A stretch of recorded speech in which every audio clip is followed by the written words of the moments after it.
Claudie Suard, bonjour. Merci, bonjour Carfa. Bienvenue à la maison. Merci beaucoup, chère Claudie. Tu es une des personnalités des communautés africaines, antillaises, des acteurs aussi de la culture, du patrimoine, du développement économique ici à Paris, en France et au-delà. Et il me semblait nécessaire, dans le cadre de la mission de préfiguration pour la maison contre les esclavages, de venir discuter avec toi, de t'auditionner. Tu as été délégué interministériel à l'outre-mer, tu connais bien ces réalités-là. Pour toi, quels sont les enjeux sur lesquels cette mémoire du racisme en France devrait investir?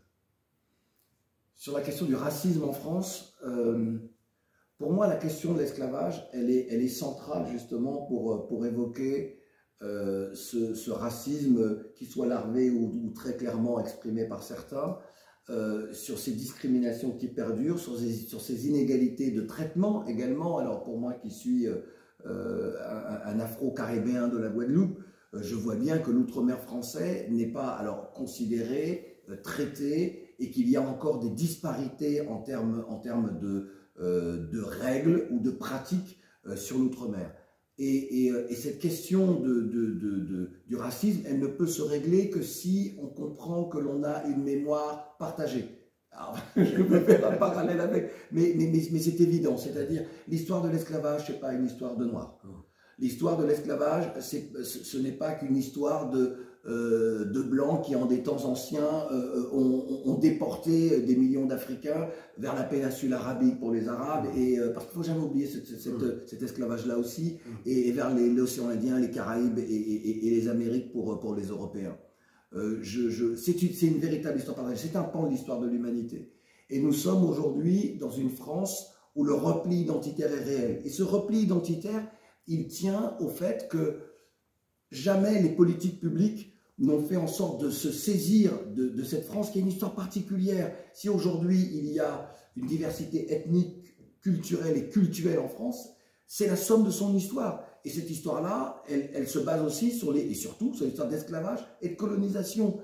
Et donc, lorsque vous, de décennie en décennie, on laisse croire à des Français blancs que c'est le sketch de Fernand Reynaud qui dit « moi j'aime pas les étrangers parce qu'ils mangent le pain des Français ». Lorsqu'on laisse croire que c'est cette France généreuse finalement qui accueille des gens parce qu'on n'a pas appris à ces gens-là que cette histoire, si ces gens sont français, si ces gens parlent français, si ces territoires continuent à être exploités par de grandes sociétés françaises qui garantissent la prospérité de la France, c'est l'histoire de l'esclavage et de la colonisation. Et pour que sur le banc de l'école, un enfant blanc ne se pose pas la question pourquoi il y a un noir sur le banc, eh bien il faut éduquer, il faut enseigner, il faut que le politique comprenne que cette histoire-là, ce n'est pas un besoin de dire bon, juste pour la paix sociale, on va dire que c'est vrai, il y a eu ceci, la loi de 2000.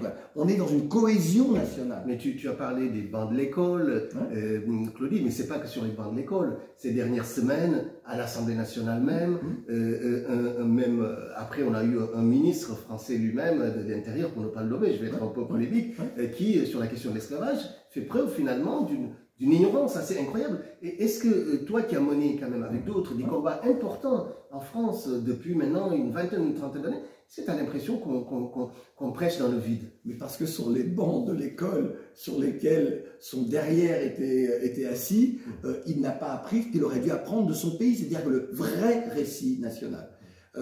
Moi, sans prétention aucune, je suis le premier en France à avoir organisé une marche de commémoration de l'abolition de l'esclavage. C'était le 23 avril 1993. Pourquoi est-ce que j'ai organisé cette marche? J'étais encore au Sénégal, tu imagines. Mais pourquoi je l'ai organisé?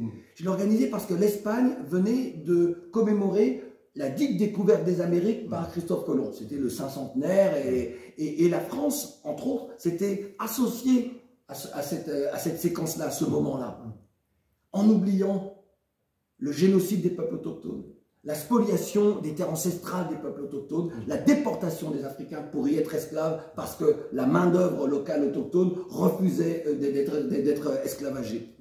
Et donc, moi je voulais interpeller, et les résidus de tout ça, c'est toutes les discriminations protéiformes que nous subissons en France. Et moi, j'ai voulu, par cette marche-là, à la fois faire en sorte, parce que beaucoup de Français, d'Afro-Français, ne connaissaient pas leur histoire, cette histoire d'esclavage. Et moi, j'ai voulu dire aux uns et aux autres, c'est votre histoire. Mais dire également à tous les Français, cette histoire, c'est votre histoire. Et interpeller la France sur le modèle de société qu'elle souhaite. Est-ce qu'elle souhaite toujours avoir deux France? C'est-à-dire, je reprends une expression qui est très à la mode en ce moment, des Français de souche, et d'autres Français qui seraient des pièces rapportées, les descendants de nos esclaves ou de nos colonisés. D'ailleurs, c'est très intéressant, c'est pour ça que cette expression Français de souche, moi, elle m'interpelle, elle m'amuse, et il faut dire ce qu'elle dit, ce qu'elle traduit. Français de souche, est-ce que Français de souche, c'est le Français né en France? Est-ce que Nicolas Sarkozy, ancien président de la République française, est-il un Français de souche? Ben, dans l'esprit de ceux qui emploient cette expression-là, c'est un Français de souche. Pourquoi? Parce qu'il est blanc. Et donc, lorsque à l'Assemblée nationale, un ministre, fût-il de l'Intérieur, ou d'autres ministres, d'ailleurs on a eu parfois des mots, se permettent cela, ils se permettent cela parce qu'ils sont dans cette France qui a la croisée des chemins sur un repli identitaire, qui n'a pas eu les éléments à qui on a pensé à ces femmes et à ces hommes, les éléments de la raison de cette France plurielle, pour employer là encore un mot un peu à la mode et un peu galvaudé, et qui finalement réagissent probablement avec, et c'est ça le pire, avec beaucoup de sincérité. Parce qu'ils n'ont pas, on ne leur a pas appris ce qu'ils devaient apprendre. Alors maintenant, où il y a des femmes et des hommes qui résistent à ça, qui tentent de dire voilà quel est le vrai récit français, il faut qu'il y ait ces femmes et ces hommes qui sont aujourd'hui en situation, qui sont ministres, qui soient capables de dire il faut qu'on change les choses. C'est où la France continue à se refuser à elle-même et donc elle va se retrouver dans une impasse qui va être extrêmement préjudiciable pour ces populations. Je devrais dire même, puisque la France a pays de citoyenneté et pas de communauté, mais pour sa population. Et on voit bien que les lois votées sur le séparatisme et sur le communautarisme sont des lois iniques. En réalité, ce sont des lois racistes. Je le dis avec force, ce sont des lois racistes. Ne sont, pour moi, séparatistes et communautaristes que ceux qui parlent de cette France blanche et judéo-chrétienne. Que ces gens qui ne voient la France qu'à travers un certain récit, que ces gens qui ne comprennent pas que l'histoire de la France, son peuplement, c'est une histoire extrêmement complexe, mais qu'aujourd'hui on peut accepter pour que la France, si elle le souhaite, puisse continuer à gagner le monde. Et pour gagner le monde, Claudie Suard, pour aller vers ce vrai récit français que tu appelles de tes voeux, est-ce que pour toi une maison contre les esclavages peut y contribuer, et en quoi?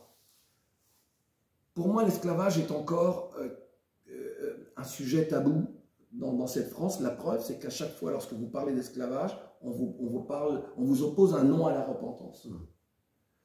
Et pourtant, moi, je pense qu'il pourrait y avoir une repentance.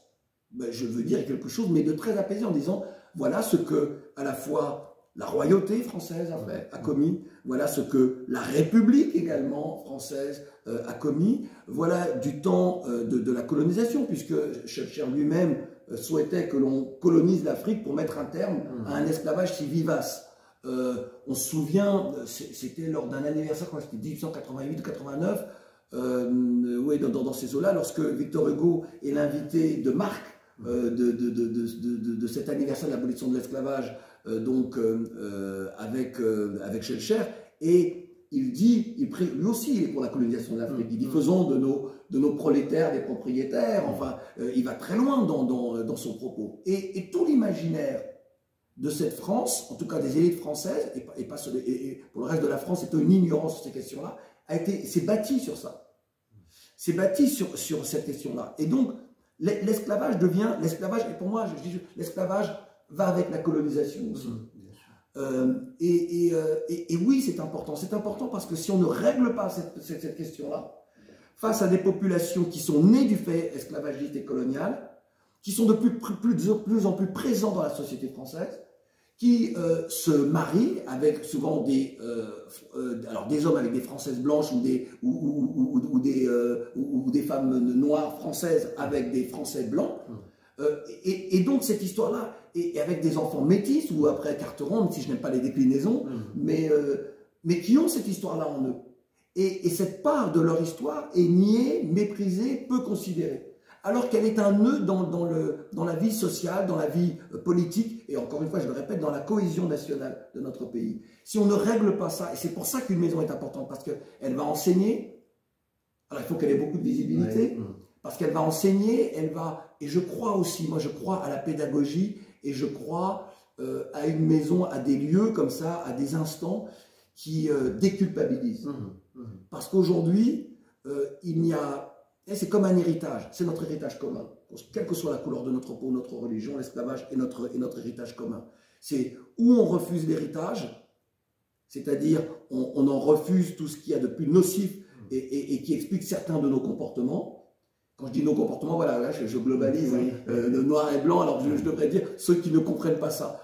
Mais ou alors on refuse cet héritage-là, ou alors on accepte l'héritage, et ça veut dire qu'on est dans une posture en disant tout le temps Napoléon est un grand homme et l'esclavage n'est qu'un détail de l'histoire. Voilà. Et certains ont cette posture-là. Alors qu'on peut dire que Napoléon a fait de grandes choses pour la France, mais qu'il fut également l'empereur qui rétablira l'esclavage à la Guadeloupe.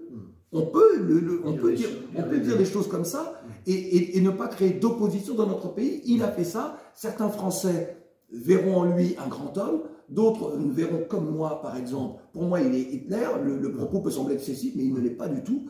Pour moi, Napoléon, c'est Hitler.